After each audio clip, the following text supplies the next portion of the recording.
Well, that's about as lighthearted as we're going to get today. A little chicken run, a little Xi Jinping, because they're playing chicken. They're playing chicken with war. There's no question of that.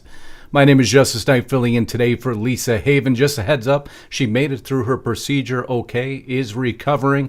She'll be back as soon as she can. I'll be filling in for her until she does, but she did want me to let you know she is on the road to recovery. Your thoughts and prayers are so very much appreciated. Also, if you haven't subscribed to my channel, we'll put a link just above. If you can click on that, can't tell you how much it means to us. And also to her sponsor, who's helping us to bring you this video today. Have you been to BioTrust? Healthwithlisa.com. Again, healthwithlisa.com. That's BioTrust.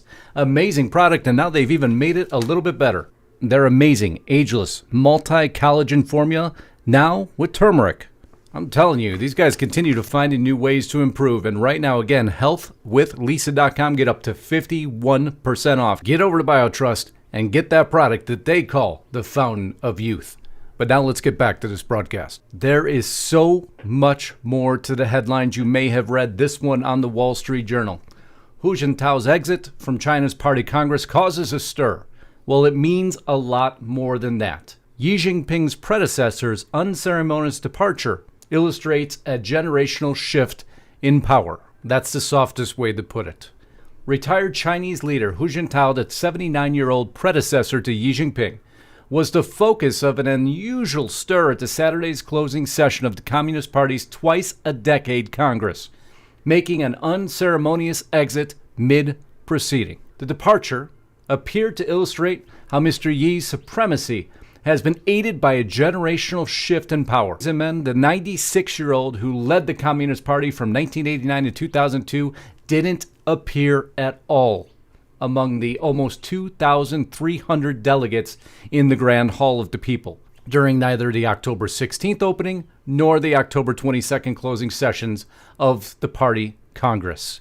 The power now resides solely in Xi Jinping's hands. But back to Mr. Jintao, Chinese state-run media coming out and saying he insisted on attending the closing session of the party's 20th National Congress, despite the fact that, of course, he's been taking time to recuperate recently. They go on, when he was not feeling well during the session, this is the party line now, his staff for his health accompanied him to a room next to the meeting venue for a rest. Now he is much better. That's what they want you to believe. But Xi Jinping did that for optics. He does everything for optics. He has no fear, and I wonder why Xi Jinping right now has no fear of anything. Just before our midterms, making these monumental moves for all to see. You saw the resistance there. He didn't want to leave. He had to leave.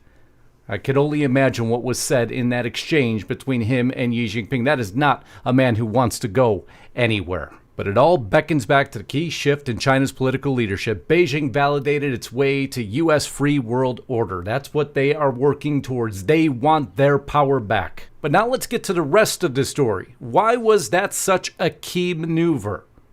Well, Mr. Jintao maintained good relations with the U.S. He was a supporter of maintaining good relations with the U.S. and was also an opponent of a military solution to the Taiwan issue. Well, now doesn't it make sense?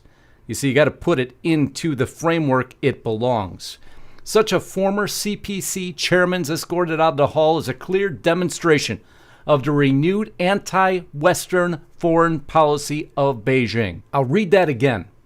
A clear demonstration of the renewed anti-Western foreign policy of Beijing, which apparently is ready for any measures defending its sovereignty and the role of a superpower in the modern world. The overarching theme of Xi Jinping's lengthy speech is very clear. The only way to restore China's rightful place on the global stage is by restoring the Communist Party's dominance in every aspect of Chinese society.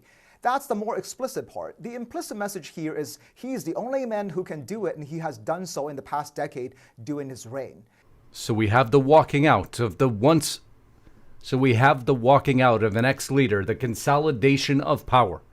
Many now saying Xi Jinping becomes China's most powerful ruler since Mao Zedong, with historic third term He now represents or has seized the will of the people completely, and next he goes on stage.